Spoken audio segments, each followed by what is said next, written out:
Hi, I'm Erik Voss, and in the wake of Avengers Infinity War, many of us have still been wondering what the hell was going on with Hulk in this movie? Why was he jogging with everyone in the trailer, but in the actual movie, he got performance anxiety after that initial beatdown by Thanos? Bruce kept asking him if he could come out to play, but then Hulk just kept responding, "No!" There are a few interesting explanations for why the Hulk was being a little shy boy in Infinity War. One that involves Loki not actually being dead. What?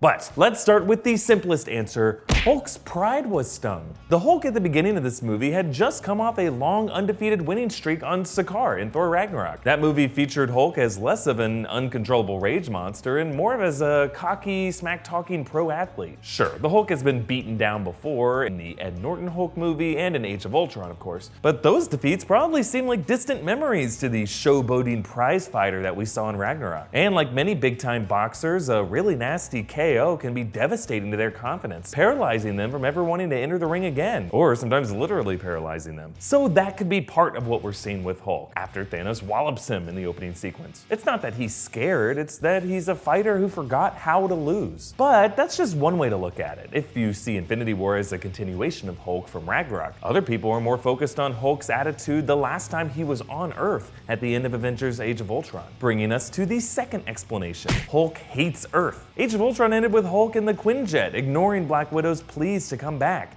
By that point, Hulk was pissed that the people of Earth would never love him as a hero, despite him saving their asses repeatedly. The people of Earth have feared him, ostracized him, tried to restrain him. His decision to leave wasn't just a measure to protect humans from his own destructive tendencies, it was also to escape to somewhere people didn't scorn him. Aww.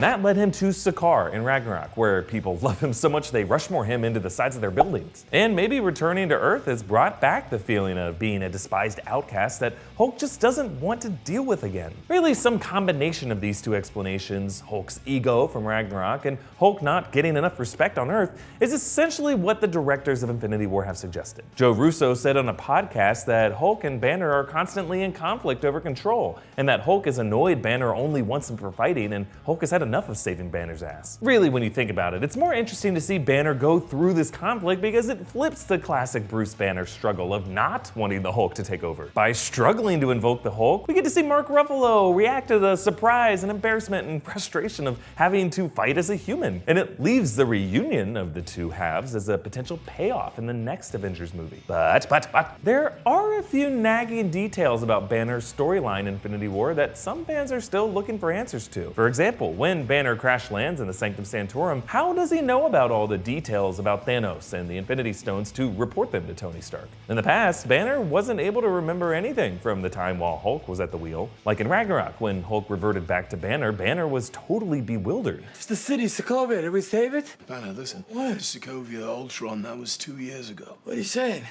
Well... What?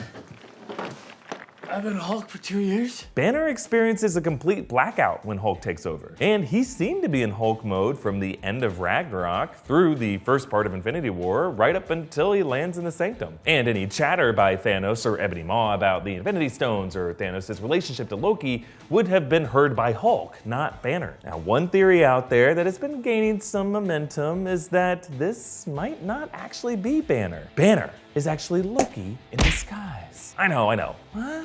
How could Loki still be alive? Well, everyone is still alive in New Rockstars theory time. The theory that's out there is that at the beginning of Infinity War, the Hulk that Loki surprises Thanos with when he says, "We have a Hulk," is actually Loki in disguise, something that we've seen the God of Mischief do before. Meanwhile, the Loki that Thanos choked to death could have been a projection of himself, something we've also seen Loki do before. When Heimdall uses a Bifrost to transport Hulk/Banner to Earth, the theory suggests that he actually did that to Loki, disguised as Banner, and that Loki would know where the Sanctum Sanctorum is since he already met Doctor Strange there in Ragnarok. And it's actually Loki warning Tony and the others about Thanos, not Banner. Maybe Loki would have assumed Banner would be the most trusted figure to unite the Avengers, since, the rest of them still hate Loki's guts. And throughout the rest of the movie, Loki is unable to convincingly portray Hulk, but he proves to be a pretty badass version of Banner in the battlefield. Like, despite a broken Hulkbuster, he was able to defeat Cole Obsidian. Remember, Banner also got super excited when Thor showed up in the battle outside Wakanda, which could have just been the God of Mischief expressing relief that his brother's alive. Meanwhile, this theory suggests that the real Hulk Bruce Banner is safely with the half of the Asgardians that Thanos didn't kill,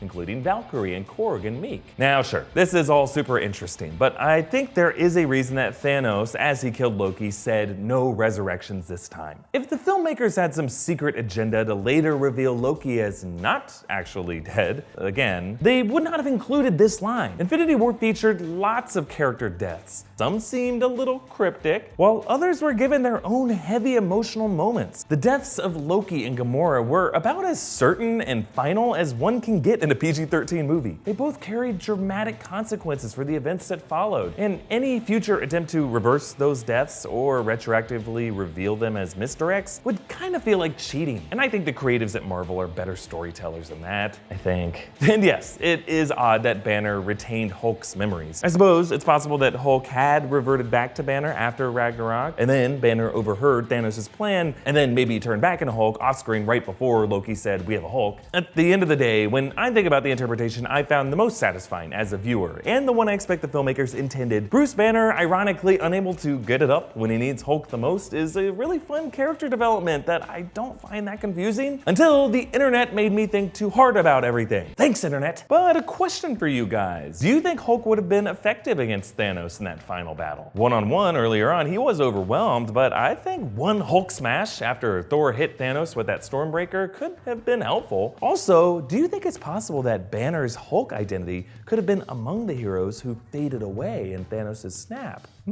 Comment down below with your thoughts or tweet me directly at Erik Voss and follow New Rockstars on Twitter for updates on our videos. Like this video, share it around, subscribe to New Rockstars for all of our Avengers and Marvel theories. And if you thought the theory about Loki being in disguise was too bogus, think again.